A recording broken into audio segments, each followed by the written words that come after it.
yango gedo mag udi manego gi yot. Dhi bedo unfortunate ka Ruto odhi nyime gi wach implementation ma housing finance ni housing levy ni gedo ute against ruling ma court.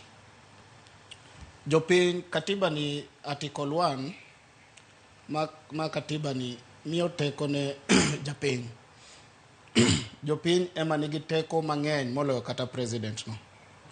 Ema ni neno ka weche tek to japiny nyalo exercise power ne directly.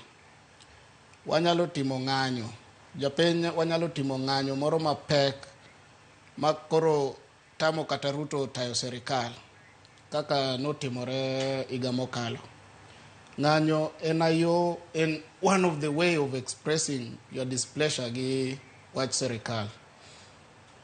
But ka Ruto odhi nyime gi implementation mar housing levy kaka wacho ni it is so unfortunate ni ground mo oseketo koro onge gimoro amora ma bro dhi e doho makata doye makata do dagi Ruto serikal bro mana dhi nyime gi implementation ne. Gi dongere wacho ni we are setting the country for an anarchy.